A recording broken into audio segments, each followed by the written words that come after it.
ಅಷ್ಟ್ ಬಿಟ್ರೆ ಬೋಗಸ್ಸು ಮತ್ತೆ ಬ್ಲಾಕ್ ಮೇಲ್ ರೌಡಿ ಜಾಮು ಇವೆಲ್ಲ ನಮ್ಮ ಹತ್ರ ಇಲ್ಲ, ನಮ್ಮ ಮನೆಯಲ್ಲಿಲ್ಲ, ನಮ್ಮ ಹತ್ರ ಇಲ್ಲ. ನಿನ್ ಕೈಯಾಗ ಮಾಲೂರು ತಾಲೂಕಲ್ಲಿ ನಾನು ಹುಟ್ಟಿದೀನಿ, ಮಾಲೂರು ತಾಲೂಕಲ್ಲಿ ನಾನು ಬೆಳೆಸೋರ 86ನೇ ಇಸ್ವಿಯಿಂದ ಮಾಲೂರು ತಾಲೂಕಿನ ಜನ ನಾನು ಬೆಳೆಸಿರೋದು. ಅವ್ರು ಮತ್ತೆ ಮತ್ತೆ ಹೇಳ್ತಾ ಇರ್ತೀನಿ ನಾನು 86ರಿಂದ ಮಾಲೂರು ತಾಲೂಕಲ್ಲಿ ನಾನು ಜನ ಬೆಳೆಸಿರೋದಲ್ಲೇನ್ರಿ. ನಿನ್ನ ಕರ್ಕೊಂಬಂದ್ ನಾವ್ MLA ಮಾಡಿದೀವಿ, ನೀನ್ ಗ್ರಾಮ ಪಂಚಾಯತಿ ಮೆಂಬರ್ ಮಾಡಿಲ್ಲ. ನಿನ್ನ ಹೆಸರು ಇಟ್ಕೊಂಡು ಏನೂ ಆಗಿಲ್ಲ, ನಾನಲ್ಲ, ನಮ್ಮ ಕಾರ್ಯಕರ್ತ ಯಾರು ಕೂಡ ಆಗಿಲ್ಲ. ನನ್ನ ನೀನು ಮಾಲೂರು ತಾಲೂಕಲ್ಲಿ ಮನೆ ಖಾಲಿ ಮಾಡ್ಸಕ್ ನಿನ್ ಕೈಗೆ ಆಗ್ತದ? ನಿನ್ ತಲೆ ಬರ್ತದ? ನಿನ್ ತಲೆಗೆ ಬರ್ತಿಲ್ಲ. ನಮ್ ತಾಲೂಕು ಜೋಡಿದಾರ ಮಾಲೂರು ತಾಲೂಕಲ್ಲಿ ಆಸ್ತಿ ಇದೆ, ಮನೆ ಇದೆ, ನಮ್ಮ ತಾಲೂಕಿನ ಜನ ಅವರೇ. ನಿನ್ನಪ್ಪ ಅಂದ್ರೆ ಕೂಡಲೇ ಹೆಂಗ್ ಬರುತ್ತೆ, ಹೆಂಗಾಯ್ತು, ಹೆಂಗ್ ಸುದ್ದಿ ಆಯ್ತು, ಅದೆಲ್ಲ ಇತಿಹಾಸ ಅದೇ ನಾ ಹೇಳ್ತೀನಿ. ಮತ್ತೆ ಮನೆ ಖಾಲಿ ಮಾಡಿಸ್ತಾರಂತೆ, ಮನೆ ಖಾಲಿ ಮಾಡಿಸ್ಬಿಡ್ತಂತೆ ಮಾಲೂರು ತಾಲೂಕಲ್ಲಿ. ನಿನ್ ತಲೆ ಬರ್ತದೆ ಯಾಕೆ ಇಷ್ಟೊಂದು ಮಂಜುನಾಥ್ ಗೌಡ್ರೆ? ಮಾಲೂರು ತಾಲೂಕಲ್ಲಿ ಏನ್ ಬಲೆ ತಗೊಳವ್ರ? ಮಾಲೂರು ತಾಲೂಕಲ್ಲಿ ಗಣಿಸ್ಲಿಲ್ವಾ? ಮಾಲೂರು ತಾಲೂಕಲ್ಲಿ ಗಣಿಸ ನಿಂತಿದ್ದಕ್ಕೆ 2 ಸಾರಿ ಸೋಲ್ಸಿದ್ದು, 3ನೇ ಸಾರಿ 28 ಬರ್ಲಿತ್ತು,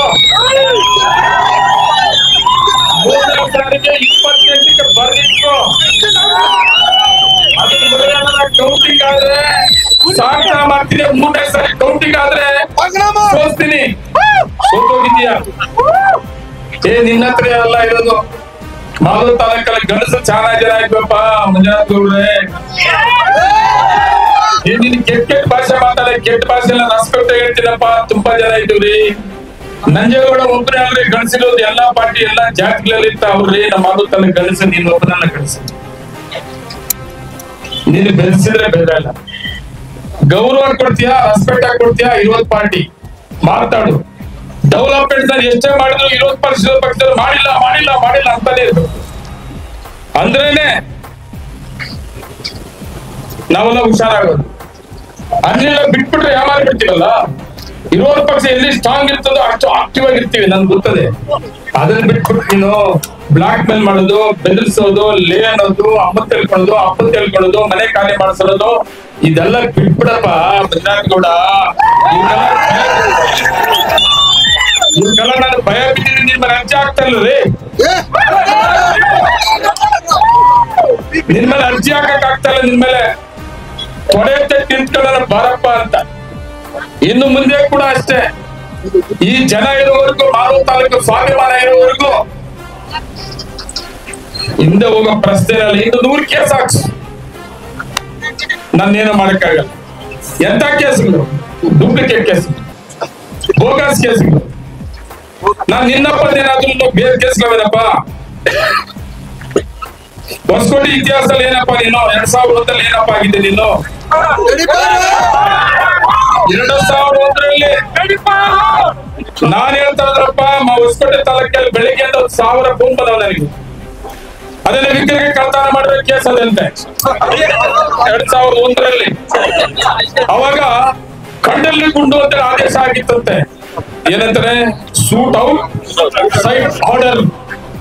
ಕಂಡಲ್ಲಿ ಗುಂಡು ಅಂತೇಳಿ ಆದೇಶ ಆಗಿತ್ತಂತೆ. ಅದ್ರ ಜೊತೆಗೆ ಗಡೀಪಾರ ಆಗಿತ್ತಂತೆ. ಆ ಸಂದರ್ಭದಲ್ಲಿ 6 ವರ್ಷ ಮನೇಲಿ ಇಲ್ಲಂತೆ. ಅದೆಲ್ಲೆಲ್ಲೋ ಇರೋದಂತೆ, ಕಾಡುಗಳಲ್ಲಿ, ಗುಡಿಗಳಲ್ಲಿ, ಅಲ್ಲಿ ಇಲ್ಲಿ. ನಾನ್ ಹೇಳ್ತಾ ಇದ್ದಲ್ಲಪ್ಪ, ಇದು ಬೆಳಗ್ಗೆಯಿಂದ ಇದೆಲ್ಲ ಮಾತಾಡಿದ್ದು ಹೊಸಕೋಟೆಯವ್ರು ಕೇಳ್ಕೊಂತು ಅಂಕಿ ಅಂಶ ಕೊಟ್ಬಿಟ್ಟವ್ರೆ, ನನಗೆ ರಿಪೋರ್ಟ್ ಕೊಟ್ಬಿಟ್ಟವ್ರೆ. ನೋಡಿ ಇದೆಲ್ಲ ಮಾತಾಡ್ಬೇಕು ಅವ್ನ ಇತಿಹಾಸ. ಈಗ ಯಾವ್ದು ಆಂಬುಲೆನ್ಸ್ ಕಾರಲ್ಲಿ ಇಟ್ಕೊಂಡು ಹೋಗುವಾಗ CCTV ಹಾಕಿದ್ದಂತೆ. ಅದನ್ನ ಆಂಬುಲೆನ್ಸ್ ಆಮೇಲೆ ಇದು ಏನೋ ಅಂಬಾಜೆಟ್ ಕಾರಲ್ಲಿ ಅವ್ರ ಗಲಾಟೆಗಳು ಕೂಡ ಆಗಿ ಅವಾಗಂತೆ ಸೂಟ್ ಔಟ್ ಆರ್ಡರ್ ಆಗಿ. ಇವೆಲ್ಲ ಇತಿಹಾಸ. ನಿನ್ನ ಇತಿಹಾಸ ಇರೋದು, ನನ್ನ ಇತಿಹಾಸ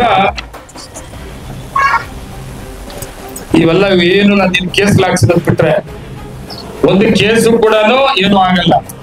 ಇನ್ನು 100 ಕೇಸ್ ಹಾಕಿದ್ರು ಕೂಡ ಏನು ಆಗಲ್ಲ. ಆಮೇಲೆ ಕೋಟೆಹಳ್ಳಿ ಗ್ರಾಮದಲ್ಲಿ ಸೋಳರ ಕಾಲದ್ದು 800 ವರ್ಷದ ಹಿಂದಿದ್ದು ಸುಗ್ರೀವ ದೇವಸ್ಥಾನ ಇತ್ತಂತೆ. ಸುಗ್ರೀವ ದೇವಸ್ಥಾನ ಯಾಕಪ್ಪ ಅದ ಡೆಮೊಲೇಷನ್ ಮಾಡಿದ್ದು? ಯಾವಾಗ ಮಾಡಿದೆ ಡೆಮೊಲಿಷನ್? ಆ ದೇವಸ್ಥಾನದಲ್ಲಿ ಏನಿತ್ತು ಅಂತ ಮಾಡಿದೆ? ಇದನ್ನ ನಾನು ಹೇಳ್ತಾ ಇರೋದಲ್ಲಪ್ಪ, ಬೆಳಿಗ್ಗೆ ಹೇಳ್ತಾರೆ. ಆ ದೇವಸ್ಥಾನ ಡೆಮೊಲಿಷನ್ ಮಾಡೋ ಉದ್ದೇಶ ಏನು? ಅದೇನೋ ಇತ್ತಂತೆ, ಡೆಮೊಲಿಷನ್ ಮಾಡ್ಬಿಟ್ಟು ಪಾಪ ಈಗರಿಗೆ ಎಷ್ಟೋ ವರ್ಷ ಆದ್ರೂ ಕೂಡ ಈಗರಲ್ಲಿ ಯಾರು ಪಾಪ ಅವ್ರ ಮನೇಲಿ ಇಟ್ಕೊಂಡು ಪೂಜೆ ಮಾಡ್ತಾವ್ರೆ, ರಾತ್ರಿ ರಾತ್ರಿ ಹೊಡೆದಾಕ್ತಾರೆ. ಇದೇ ವಿಷಯಕ್ಕೆ ಮಂತ್ರಿ ಆಗಿರೋ ದಿಂಬಾವಳಿ ಅವರು ಊರಿಗೆ ಬಂದಾಗ ದಿಂಬಾವಳಿ ಅವರು ಗಲಾಟೆ ಮಾಡ್ತಾರೆ, ಈ ದೇವಸ್ಥಾನ ಹಾಳು ಮಾಡ್ಬಿಟ್ಟು ಅವ್ರ ಮೇಲೆ ಏನು ಕ್ರಮ ತಗೊಳ್ಳಿಲ್ಲ ಅಂತ. ಅದು ಕೂಡ ನಮ್ಮ ಹತ್ರ ರೆಕಾರ್ಡ್ ಇದೆ. ಆಮೇಲೆ ಇನ್ನೊಂದು ಏನಾಯ್ತು ಅಂದ್ರೆ, ರೌಡಿ ಸೀಟರ್ ಆದ್ಮೇಲೆ ಅದೇನ ಕ್ರೈಮ್ ಡೈರಿ ಬುಕ್ ಅಂತೆ, ರೌಡಿ ಸೀಟರ್ ಆವಾಗ, ಇವಾಗ ಆಗ್ತಾ ಇರಲಿಲ್ಲ. ಅದನ್ನ ಯಾರನ್ನ ಇಟ್ಕೊಂಡು ಹೋಗಿ ಅದೆಲ್ಲ ಮುಳುಬಾಗಕ್ಕೆ ಸುಟ್ಟಾಕಿದ್ರಂತೆ. ಇದೆಲ್ಲ ಹೊಸಕೋಟೆ ತಾಲೂಕವ್ರು ಮಾಹಿತಿ ಕೊಟ್ಟರು. ಇಂಥ 100, ಅದ್ರ ಜೊತೆಗೆ ಅವ್ರೂರಲ್ಲೇ ಕೋಡಳ್ಳಿನಲ್ಲಿ ಸರ್ವೆ ನಂಬರ್ 1 ಜಮೀನ ಸೈಟ್ ಮಾಡ್ಬೇಕು ಅಂತ ಕೊಟ್ಟಿದ್ನೆಲ್ಲ ಒತ್ತುವರಿ ಮಾಡ್ಕೊಂಡು ಹೋಗ್ತೀವಿ. ಯಾರು ಮಾತಾಡೋಂಗೆ ಇಲ್ಲ. ಕೋಡಳ್ಳಿ ಸರ್ವೆ ನಂಬರ್ 1 ಮತ್ತು ಇನ್ನೊಂದು ಸರ್ವೆ ನಂಬರ್ 62ರಲ್ಲಿ ಕೋಡಳ್ಳಿದೆ. ಸುಮಾರು ಜಮೀನ ಗುಡ್ತೊಪ್ಪನೆಲ್ಲ ಒತ್ತುವರಿ ಮಾಡ್ಕೊಂಡವ್ರೆ. ಎಲ್ಲ ದಾಖಲೆ ತರಿಸ್ತಾ ಇದೀನಿ. ನನಗೂ ಹೊಸಕೋಟೆ ತಾಲೂಕಲ್ಲಿ ಬೆಳಗ್ಗೆಯಿಂದ ಸುಧಾರಿಸ್ಕೊಳಕ್ಕಾಗ್ಲಿಲ್ಲ. ಫೈಲ್ ತಂದು ಕೊಡ್ತೀನಿ, ಅವ್ನ ಇತಿಹಾಸ ಬಿಚ್ಚಬೇಕು, ಈಗೆಲ್ಲ ಬಿಚ್ಚೋದೇನೋ ಅಂತ. ನಂದು ಏನಾದ್ರಿ, ನಂದು